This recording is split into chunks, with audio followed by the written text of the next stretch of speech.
Y vamos al encuentro del periodista Mariano Mann. En Israel se viven los momentos que usted sabe, ¿no? Un ojo llora de alegría por el regreso de rehenes secuestrados a casa y por otro lado otro ojo llora por el horror que ve en la franja de Gaza de este show montado por el Hamas y la liberación de terroristas con sangre en la mano. Todo eso es parte de esa vivencia tan dual.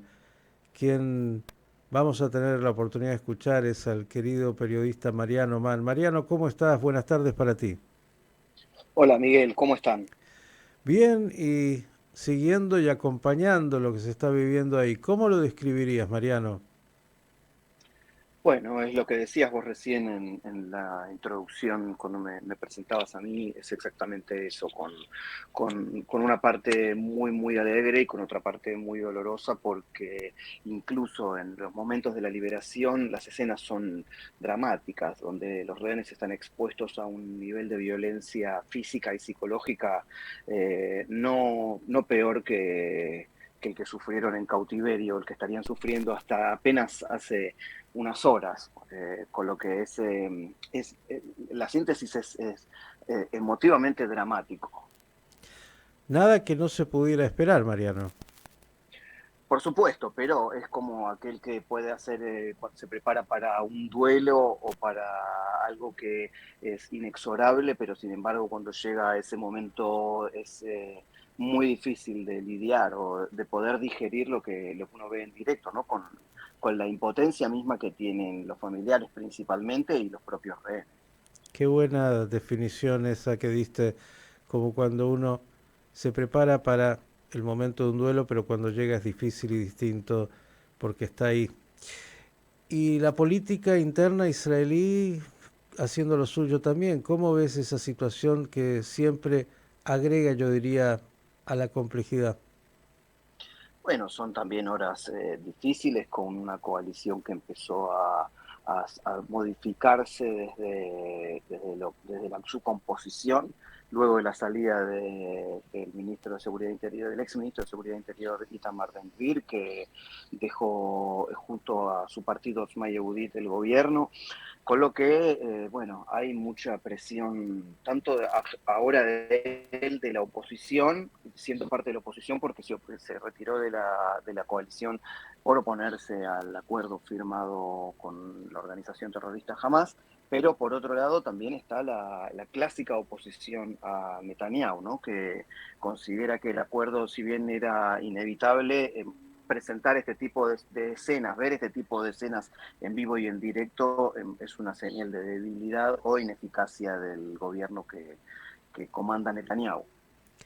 Cuando, entre otras cosas, lo que propuso después del 7 de octubre es vamos a terminar con el Hamas y el Hamas parece muy presente, ¿no?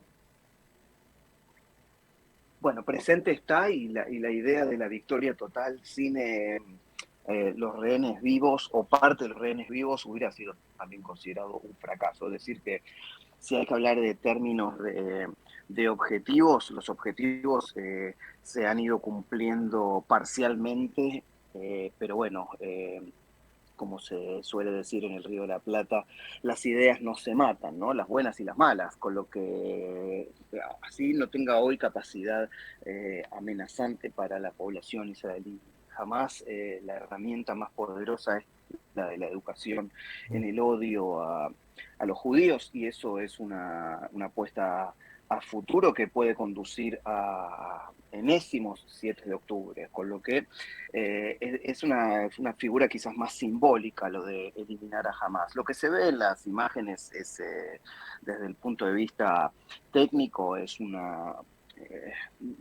desfile para mostrar músculo, pero no es tal, es más que nada también la aparición pública de diferentes facciones como la Yihad Islámica o el Frente Popular de Liberación Palestino, que son entre ellos incompatibles, pero que al momento de presentarse como organismos terroristas, despliegan todo su error y su brutalismo ante las cámaras. Así que también ese es un mensaje muy importante para el mundo, que a pesar de haber desconocido y de desconocer, hacerse el desentendido con este drama que vive hoy el pueblo judío, tiene ante su vista incluso la posibilidad de interpelarse, decir, ok, soy antisemita o no acuerdo con el Estado de Israel o cualquier otra etiqueta, pero las imágenes, es decir, esto es un testimonio muy fuerte de en manos de quién han sido secuestrados los israelíes.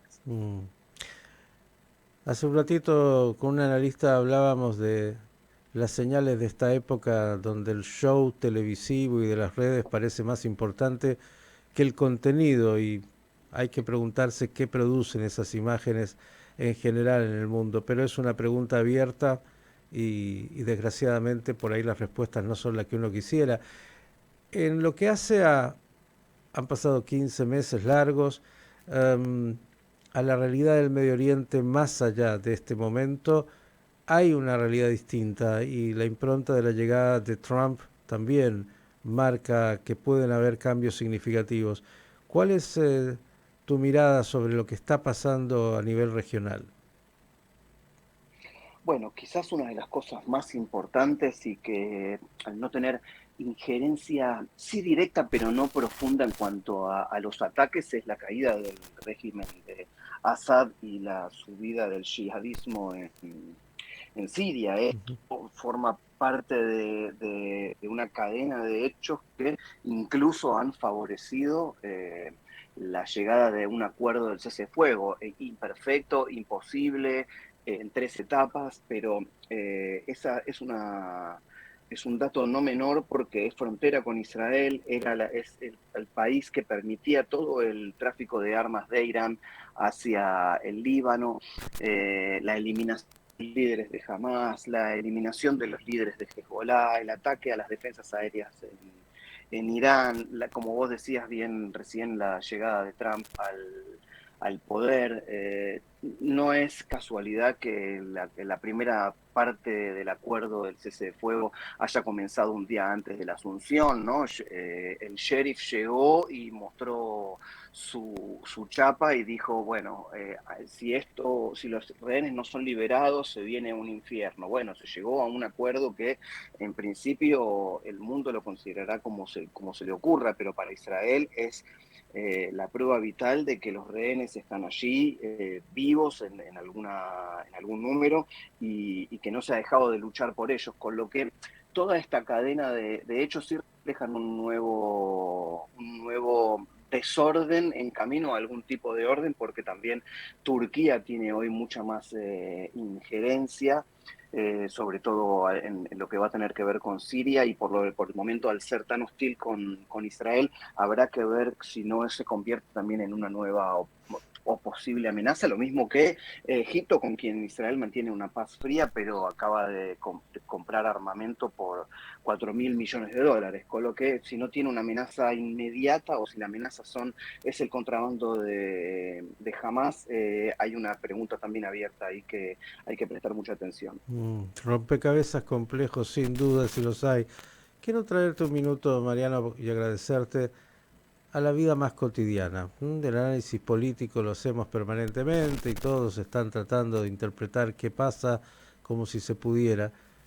Pero el 7 de octubre marcó un antes y un después en Israel y en los israelíes y en la vivencia cotidiana. ¿Cuánto afectó? ¿Cuánto se siente en la calle cuando caminas? ¿Cuánto de todo eso sigue en el trauma cotidiano de la sociedad y en la vida cotidiana? ¿Cuánto afecta el vivir del israelí?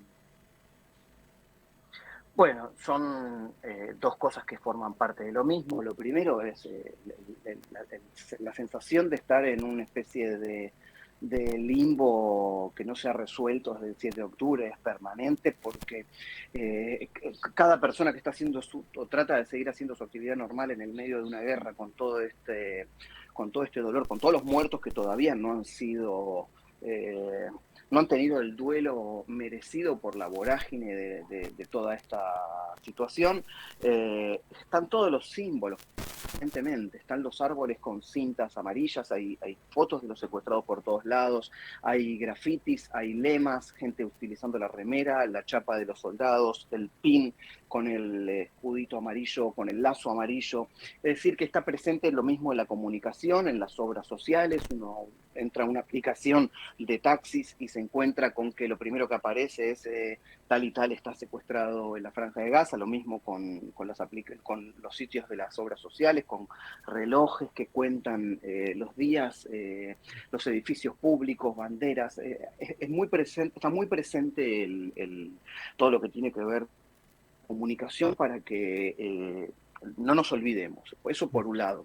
Pero por otro lado es una, como bien sabés vos y seguramente la audiencia, la sociedad israelí es resiliente. Entonces, cuanto más rápido se puedan salir de las cosas, después vemos. Vamos para adelante, después vemos, después tendremos tiempo de llorar en conjunto toda una comunidad que tiene que ser restaurada, como por ejemplo el paradigma de Nir Oz, donde tantos compatriotas han sido asesinados o violados o secuestrados, y su reconstrucción, con lo que hay una cuestión permanente que no es que no permite seguir con una rutina, pero sí que esa rutina se ve captada por esta realidad, porque es un tópico permanente de diálogo ante cualquier situación, en los barrios, en las ciudades, en aquellas ciudades del norte donde han tenido que evacuar por los ataques permanentes de la organización terrorista Hezbollah.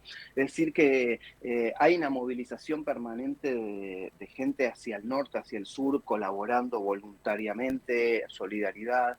La sociedad ha demostrado una vez más su fortaleza, pero atención, porque estudios universitarios indican que cuando el pueblo pierde la confianza en sus líderes, la capacidad de resiliencia se reduce. Y ante eso es donde Israel debería poner un poco el cierto foco, ¿no? Por supuesto tiene cuestiones técnicas que resolver, mucho más concretas, pero desde el pensamiento debería también preocuparse por esos índices, porque no sea cosa que esta sociedad pierda uno de sus virtudes, que es esa resiliencia.